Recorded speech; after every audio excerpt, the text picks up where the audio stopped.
እስኪ ማነው የገጠር ትውስታ ያለው በገጠር የሚያስታውስ በስደት ዓለም ያለ ይህንን ነገር ስታው እንዴት ትደሰታል? ይህን እንግዲህ ያገኘነው በኑሃሚ ድራማ ላይ ነው። በጣም ደስ የሚለውና ተወዳጁ ኑሃሚ ድራማ ዛሬ ይዘንላችሁ መጥተናል። ኑሃሚ ዛሬ ወደ ገጠር ወደ ቤተሰቦቿ ገብታለች።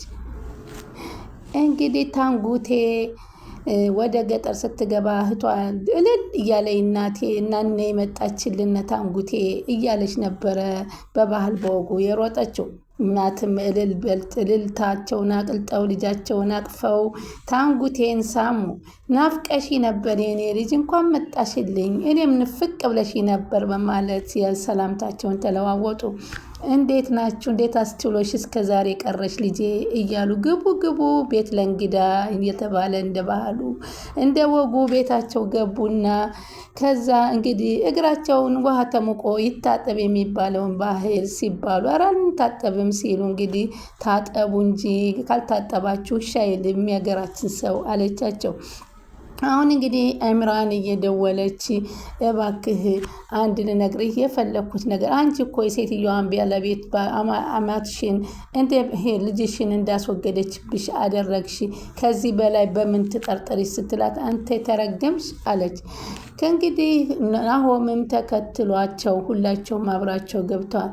ኤቢም ለምን እስከ መጨረሻው አምራንን አናሰናብታትም እያሉ ነው። አሁን እንግዲህ እስከ መጨረሻው ለምን አናገላግላትም እያለች ወይዘሮ ስናሽም በኤቢ ሀሳብ በጣም ተደናገጡና የኤቢ ውሳኔ በጣም ድንግጥ አስባላቸው። ወይዘሮ ስናሽ እባካችሁ ተንኮል ለመስራት ለቁርጥ የሚሰጥ ውሳኔ አትወስኑ ባካችሁ፣ በምራታችን ላይ መወሰን የለብንም፣ ግን ከህይወታችን ማራቅ አለብን እያሉ ነበር ያሰሙ። ኑሃሚም ገጠር ገብቶ ከአያቶቻቸው ጋራ እንግዲህ ደስ የሚል ህይወት እያሳልፉ ነው። ደስ የሚለው መስተንግዶ ተቀብላቸው ናሆምም ሆነ ዳግም በጣም ደስ በሚለው በአገር ቤት ህይወትና በመስተንግዶ ጊዜያቸው እያሳለፈው እንደሆነ ሁላቸውም እየተገላለጹ ነው። አምራንም እንግዲህ እናቷ ጋር እየደወለች ናሆም ግን በፍጹም ሊያግነሳላት አልችልም፣ ዛሬም በኔትወርክ ልታማኝ አትችልም እያለ ካላነሳ ወዮለ እያለ ትዝታለች። በሌላ በኩል ኤርሚ ስጦታ ሰጥታ እንዴት አንዳንዱን እንቅስቃሴዋን እየተከታተለች ና ከስር ከስር ወሬዋን እየለቀመች እያስቸገረቻት፣ ኤርሚም ከፍጥጫ ጋራ ከአምራን ጋራ ፍጥጫ ገብተዋል። እንግዲህ ክፍል 57 ቀጣይ ይዘንላችሁ ገብና ባለፈው ፓርት ኑሃሚንን እንግዲህ ናሆምን አስከትላ ወደ ገጠር አምርታለች። መንገድ ላይ የገጠማቸው የኑሃሚ አፍቃሪ ክፉኛ ተጠባብቋቸው እናንተ እንደማናቸው ብሎ አፋጧቸዋል። እነሱም አንተ ማነህ በማለት ታንጉቴ ሲያልካት ታውቃታለህ፣ ወንድ አጥር ግን ታንጉቴን የሚፋታት አይደለም፣ እንኳን መጣሽልኝ፣ ይህን ቀን ስጠባበቀው ነበረ፣ እንኳን ወደ ቀድሞ ቦታች ተመለሽልኝ በማለት በትሩን ይዞ ከላይ እስከታይ የተመለከተ እጇን ይዞ ጎትቶ ሊሄድ ሲል አናስወስድም አሉነ ናሆሜና ዳግምም። ሁሉን ነገር ከተከታተሉ ፊት ለፊቷ ግጥምጥም አለችና እባክህ ዘወር በልልኝ ካልሆነ ገፍትሬ ነው የሚሄደው አለችው። ከእንግዲህ በኋላ አታመልጭ፣ እንኳን ከቀዬ መጣሽ እንጂ ግድ የለም አሁን የጀመርሽውን ጉዞ ቀጢ፣ በኋላ እንገናኛለን በማለት ገለል ይላል። እነሱም እንግዲህ እቃቸውን ሰባስበው የያዙትን ሻንጣ አንስተው ተከትለው ሄዱ። ከአያቷ ጋር የምትኖረው እንግዲህ እህቷ ገና ከርቀት ስታያት ታንጉቴ መጣች እያለች ልልልል እያለች ጩኸት ተቀበ። አያቷን በጣም ተደሰቱ። የኔ ታንጉቴ እንደዚህ በስስት በሚያምር አቀባበል ደስ በሚል መስተንግዶ አስተናገዷቸው። እንግዲህ ኑሃሚ በጣም ደስ የሚል ዝግጅት ነበር የጠበቀችው። በባህሉ በወጉ መሰረት እንግዲህ ምግቡን በሞሰብ ቀረበላቸው። እግራቸውንም በሙቋ እንዲታጠቡ ተደረጉ። የኑሃሚ እናት በጣም የደስ ነገር ያላቸው ናቸው። በጣም የስጋ ዝምድና ያላቸው እስከሚሉ ነበር በገጠር አቀባበል በደስታ በፍቅር የተቀበሏቸው። የገጠር ህይወት እንዴት እንደሆነ አላቅም አለ ናሆሜ። በጣም ተደመመ። አያትሽ ደግሞ አሳቂተኛ ተጫዋች፣ መስተንግዷቸው በጣም ደስ ይላል። በጣም ሁሉ ነገር ደስ ብሎናል አሉ። ዳግም ጋር ጥሩ መግባባት ነን እና አሁን ቀስ በቀስ እናሰለጥነዋለን እያሉ ይስቃሉ። ይህን ጊዜ ናሆም ችግር የለም እለምዳለሁ ይላል። በሳቅ በፈገግታ እየታጀቡ መስተንግዳቸውን እየበደቀኑ እየበሉ እየጠጡ ወደዚህ ቦታ ለመምጣት ስትጓግ የነበረውን ነገር አሁን ገባና አሏት። ይሁን እንጂ ከደስታው መልስ ሲል የአቶ ለይኩንን ሀሳብና ትካዜን ዳግም እያስታወሰ ነበር። ተራራውንና ሁሉን ነገር እየቃኘ ብቻውን ቁጭ ብሏል። በተመስጦም ልጁ ሂዶ የአቶ ሊኩን ነገር ምን ይሻልና ኑሃሜ እንግዲህ ይሄን ነገር አሳልፈን ወደ መጣንበት እንመለስ አለብን። ይህን ተፈጥሮ እያየው በሀሳብ ጭልጥ ይዤ ነበር። እንዴት አባቱ ያምራል የገጠር ህይወት አለ። እኔም በጣም ነበር የምወደው አባቴን ላለመለየት ብዬ እንጂ ከአዲስ አበባ ኑሮ ገጠር መርጣለሁ አለችው። እኔም እናንተን ተከትዬ መምጣቴ እድለኛ ነኝ አለ። ለማንኛውም ግን እንዴት መጣህ አለችው። አንቺ ገና ከናሆም ጋር ልትመጪ ነበር ያሰብሽው። እኔ ደግሞ ከዛ ቤት ውስጥ ተደብሬ መዋል አልፈለኩም። እናንተ እኮ አለማችሁን ስትቀጩ እኔ ምን እንደሚሰማኝ አሁን አይተሰበሸዋል አላት። ወይዘሮ እና አምራን ብዙ ተያይዘዋል። በተለይ አምራን ብሶባታል። ከዚህም ቤት ማየት አልፈልግም አንቺን አለች። ከዚህ ቤት ማስወጣት አለብኝ ትላታል።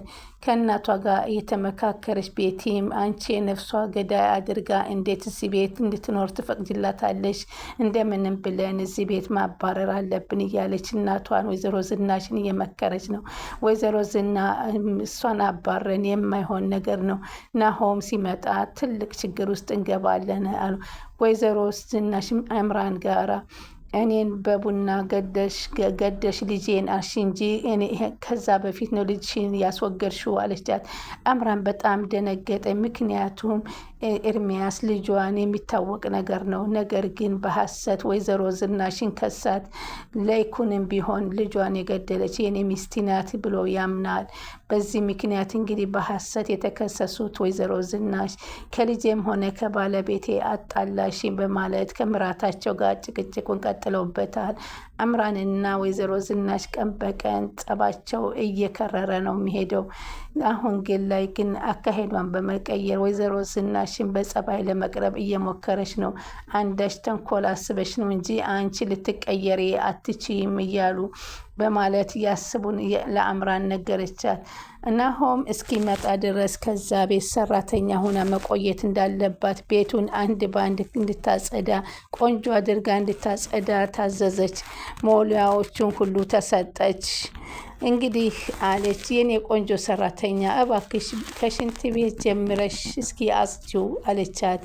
ከዛም አንዳንድ እቃዎች አምራንም ተናደደችና አልጋው ላይ ተወረረች። ግን ስሜታዊ መሆን የለብሽም፣ ያሰብሽውን እስከምታሳኪ ያለችሽን በሙሉ እሺ አድርጌ አምራን አስቢ ብላ ለራሷ ጠየቀችና አሰበች።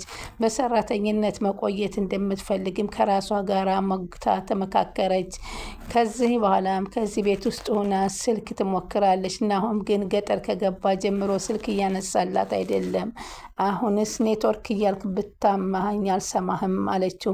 ቢሆንም ግን ስልኩን ደውላ ሳይነሳላት ሲቅር ጭቅጭቅ ትጀምራለች። ኤርሚ ማበጠሪያውን ወስዳ ወንድሟ ዳግም መሆኑን በዲኤንኤ ለማስመርመር ተመካክራ ነበረ።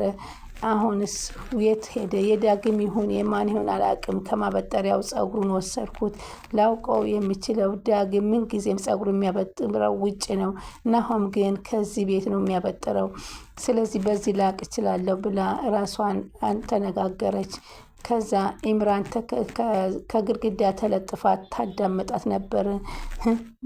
ዳግም እኮ ልጃችን መሆኑ ሁሉም ያውቃል፣ ለምን አልነግርሽም? ቢሆንም ግን ይህንን ለመናገር ሌላ ጣጣ መጣለሁኝ፣ ስለዚህ አልናገርም። ምን እያደረግሽ ነው? ዲኤንኤ ለማስመርመር አስበሽ ነው? ምን እንደምታወሩ ሰምቻታለሁ በማለት ተናደደች። በር ላይ ተለጥፈሽ ማዳመስ የምትፈልጊውን ነገር ሰማሽ? አንቺ በጣም ተንኮለኛና መርዘኛ ነች። አሁን ከዚህ ቤት ብትወጭልን ደስ ይለና በማለት ኢምራንን ሰደበቻት። ወይዘሮ ዝናሽም ከዚህ ቤት የገባሽ ትልቁ ዓላማሽ ምን እንደሆነ ልትነግሪኝ ትችላለሽ? በማለት አምራንን አስጨነቀች። አምራን ግን ዓላማዬ ምን ሊሆን ይችላል? ያው ናሆን ስለወደደ ምራትሽ ልሁኜ ለመኖር ነው ስትል መለሰችላት። ቢሆንም ልጄን እንደማትወጂው አውቃለሁኝ። አንድ ተንኮል አስበሽ ወደዚህ እንደመጣሽ ግልጽ ነው በማለት ነገረቻት።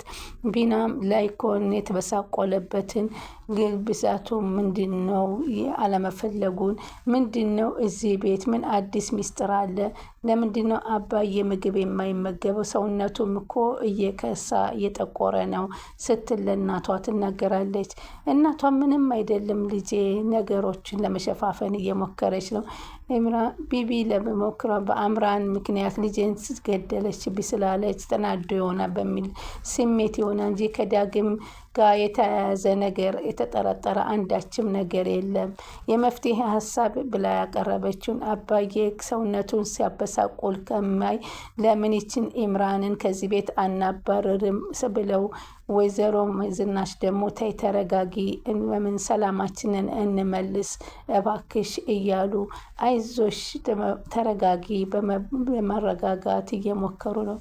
አምራን ከኤልያስ ጋር ተገናኝታ ናሆምና ዳግምን አስከትላ ወደ ገጠር እንደሄደች ነግረዋለች።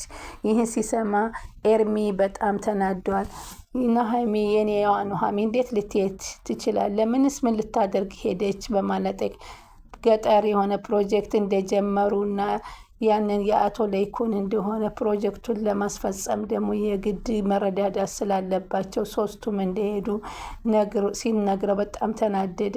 በተጨማሪም ለዳግም አክሲዮን ሊሰጠው እንደሆነ አምራን ለኤርሚ ነገረችው። ይህ ሁሉ እንዴት ሊሆን ቻለ እያለ ኤርሚያስ ተበሳጨ። እኔም በበኩሌ እዚህ አምራንን እዚህ ቤት ካላስወጣን እንዴት ልናስወጣት እንችላለን? በማለት ወይዘሮ ዝናሽ ሀሳባቸውን ሲያቀርቡ እሷ ግን መቼም የማይናይበት እስከ መጨረሻ ለምን አንሸኛትም? በማለት ህይወቷ ላይ አንዳች ገባር ነገር ለመወሰን እንዳለባቸው እናቷ አስረድታታለች። እናቷ ግን ኧረ በስመ አብ በይ እንዴት እንደዚህ ታስቢያለሽ? በማለት ኧረ ቢቢዬ ተረጋጊ በማለት ሞክረዋል። ለማንኛውም የኢምራንና የእነሱ የአማቷ ፍጥጫ እንደቀጠለ ነው። ለኑሃሚ ተሰብስበው ገጠር መሄዳቸውም ተከትሎ አምራንን እንግዲህ እንደ እብድ እያረጋት ነው። ለምንድን ነው እነዚህ ሶስቱም ተሰብስበው ገጠር የገቡት እያለች፣ እነሱ ግን ገጠር ገብተው የገጠርን ውበትና ባህልና ምግብ እየተመገቡ በጣም ከመጠን በላይ ተደስተዋል። እንግዲህ ለቻናሌ አዲስ የሆናችሁ ሰብስክራይብ፣ ላይክ፣ ሼር እያረጋችሁ አበረታቱኝ። ቀጣይ እስከምንገናኝ ባይ ባይ።